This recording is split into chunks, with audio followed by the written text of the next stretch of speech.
fuck you, fuck you, fuck you. You're cool. And fuck you, I'm out.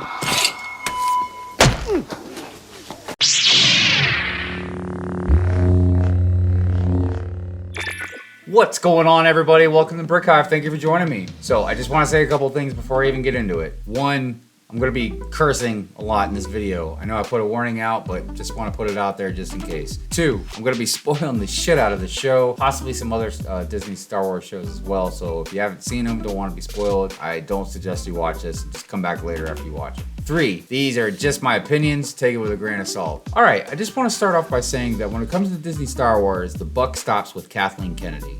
Just like when it comes to Marvel, the buck stops with Kevin Feige. I blame everything on Kathleen Kennedy, and then I'll start going down the list maybe for like directors and writers or whatever. But again, she calls the shots, she approves and disapproves stuff, so she gets the blame. And to say that I've been sourly disappointed with the direction that Kathleen Kennedy has taken Star Wars and this Disney franchise is an understatement, to say the least.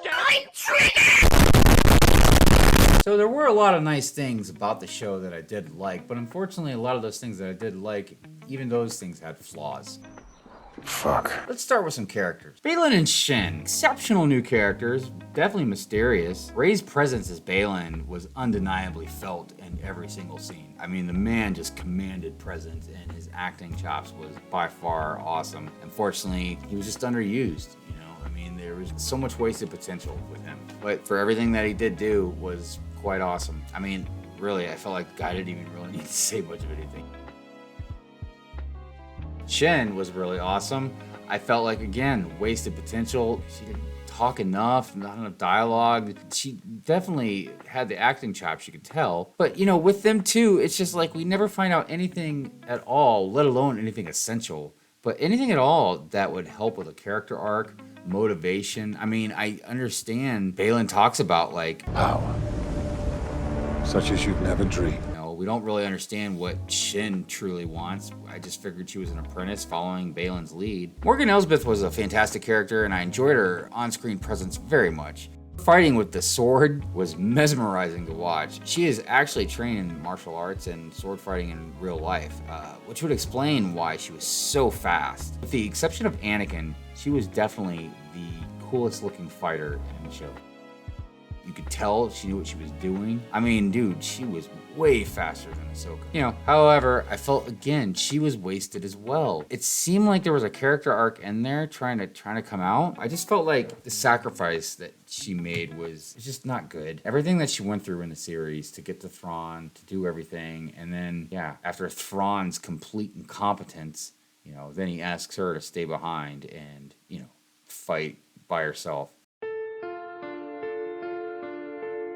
Then there's Thrawn. Severe disappointment. I mean, look, I read Heir to the Empire, I don't know, man, back in the 80s when I was a kid. Ever since then, yeah, I've always admired Thrawn.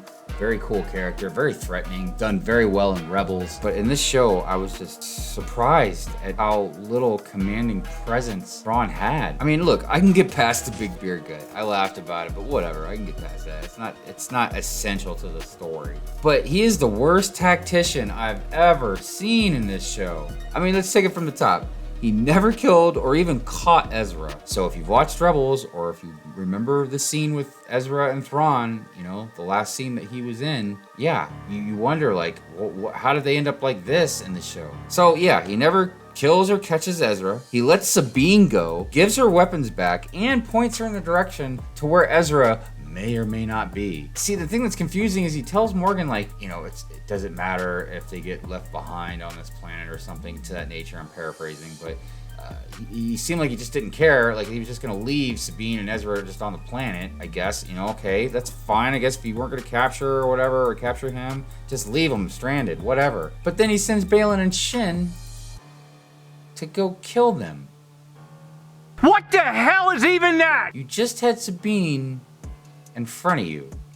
You let her go with weapons and something to ride on to go find Ezra, another person who wields the Force, and then you send Sabine and Baylan to kill it. Like, what? So he knows Ahsoka's coming because he's the master tactician. So he puts all these space mines out in space. She gets here, starts getting through the space mines. Then he's got, fighter jets or whatever, chasing her down, shooting at her or whatever. And then he lets her go. He's like, nah, pull him back. So she goes and hides, and then he changes his mind, and then fires, down to where she's hiding at. She escapes. So then when she gets down to the planet, he sends troops. Then he changes his mind again, pulls them back. Then he sends 2 TIE fighters. Then eventually, they make it, Ahsoka and Sabine and Ezra make it to where Thrawn and them are at. And he rains hellfire down. You know what? I don't even care anymore. Fuck it.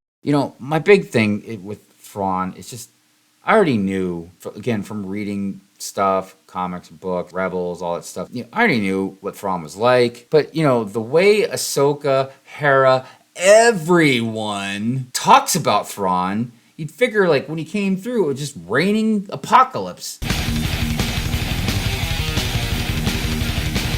But he is not scary in his actions or his looks. He is stupid. He is stupid. Why? The biggest thing. Why didn't he leave? He even talked about it in the episode before the last episode or whatever, when he was talking about the thing Ahsoka doesn't have is time. Let me show you what I see.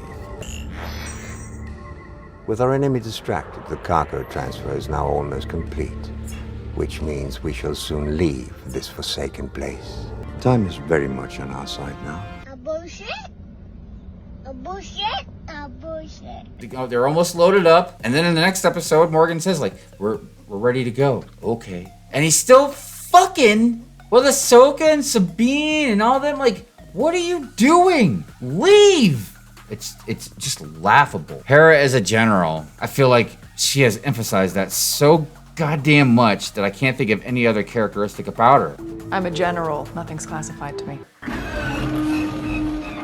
She didn't seem anything like the character in Rebels, but whatever. So speaking of Hera, I wanted to discuss real quick something that was bothering me. When she was in court, a lot of people complained about her disobeying orders. I've seen people complain about that. I don't really care about that. You know what I mean? She's a rebel. It's whatever. Even though she did get a couple people killed. But even before the court hearing, in one of the earlier episodes when she goes before, the Senate, the council, I don't know. But goes before them asking for help and they deny her. Dude, there must be tons of evidence that she could show them to show it's true. Everything from eyewitnesses to videos on the ships, Balin and Shin. You saw what they did in the first episode. Or how about droids? There's just should be so much evidence of stuff that is going on. The breaking out Morgan Elspeth in jail. Ahsoka. The only thing I'm going to say really about Ahsoka is she was dull in her demeanor. There was some cool scenes for the most part. Nothing against Rosario Dawson either, because she's a phenomenal actress. I've seen her in tons of stuff. She does comedy, she does drama. I've seen her even do action before. Dude, she's a phenomenal actress, so I don't blame this on her at all. Just shitty directing and dialogue. And now for the worst character in the show. Sabine, I do what I want no matter the consequences and take no accountability, Ren. So from the very start, Sabine pissed me off. In the first episode, they have a memorial to your friends that some are dead, some are gone. And what do? You skip out on it, acting like, oh, I'm cool because I'm not going to be there. So yeah, let's go down the list of some stuff with her. She takes the map from Ahsoka. Wonders why Ahsoka was a bad mentor. So yeah, let's go down the list real quick, because the thing that I find absolutely hilarious is Sabine sits there and complains to Ahsoka about her being hard on her and this and that. And then Sabine does nothing but act like a little kid, does stuff that she's not supposed to do, disobeys orders. She takes the map from Ahsoka after Ahsoka said don't take it off the ship. She loses the map. She gets magically healed from a lightsaber stabbed through, I don't even think it's a stomach. It looked more like it was like a pancreas or I don't know, something of that nature.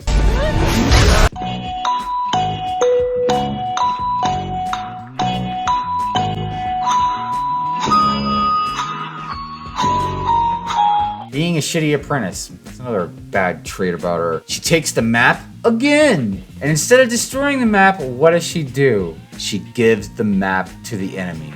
Now, a lot of people might be saying, well, Hive, look, obviously she missed Ezra. She wanted to see Ezra. It was all for Ezra. And you know what I got to say to that? Man, fuck that.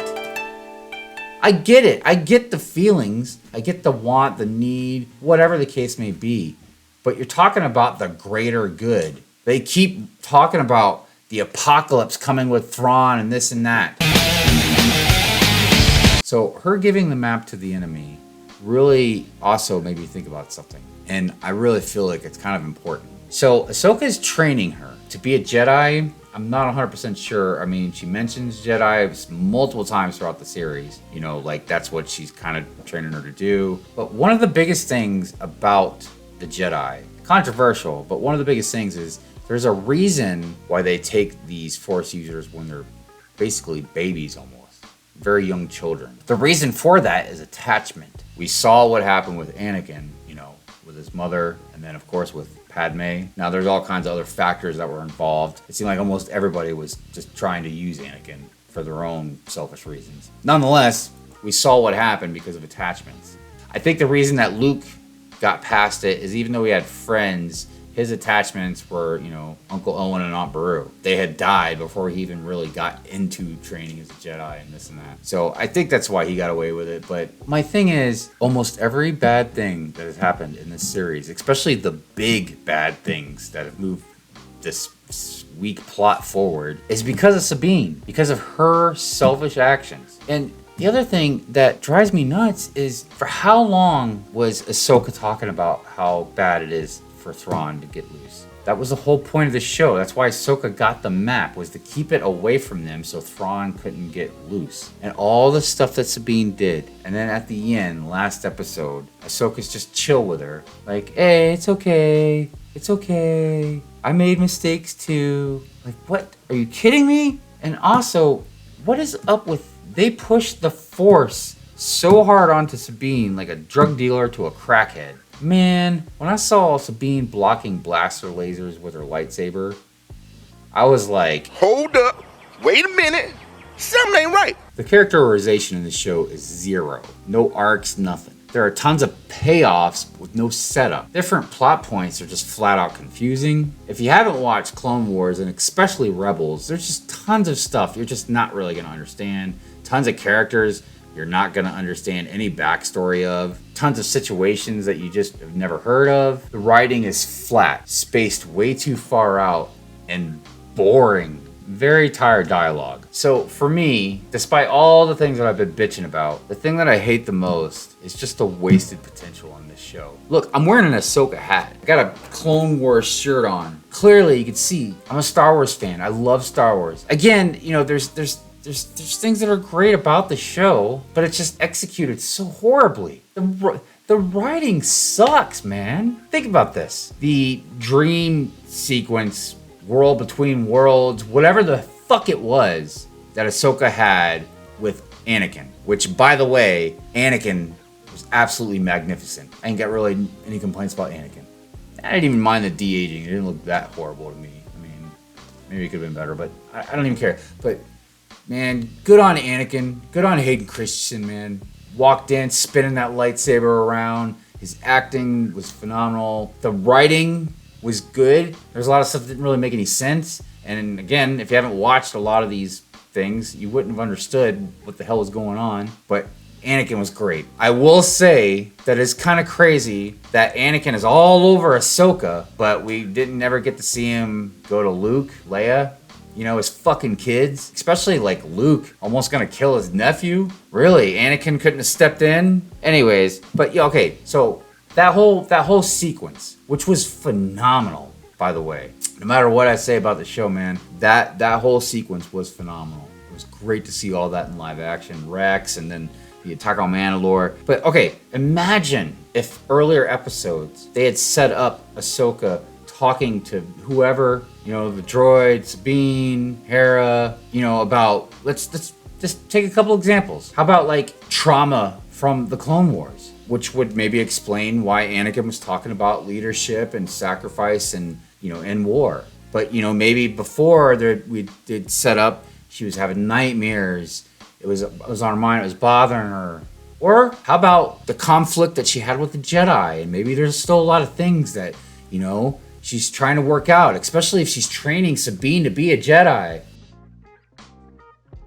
Or maybe she's fighting with the dark side, you know? That could have also helped explain what Anakin was going over with her about stuff, you know what I mean? Like, the point is at least some stuff would have been set up and it would have been a good payoff. It would have made you feel something. But again, nothing is explained in this show. Nobody's motivations are really explained. These sequences aren't really explained. I would have loved to see more of Sabine and her Mandalorian roots, being a Mandalorian warrior. I'm not saying you can't train on the lightsaber. Man, can you imagine if they could have worked in at least a few sentences, man, of Sabine or Ahsoka talking about what happened to Kanan, what happened with Ezra and Thrawn. I know Filoni is giving us awesome stuff with Star Wars. I don't deny that at all. Personally, I think the last season of Clone Wars was literally damn near perfect. Damn near perfect, man. And I'm talking just the dialogue, the plot, the pace of the show, the awesomeness of it. But this shit we've been getting lately, this show Ahsoka, all these other shows that Disney Plus has been putting out, with the exception of like Andor, and you know, of course, I liked Visions and Tales of the Jedi. I thought that stuff was cool too. But the rest of it, this shit fucking sucks.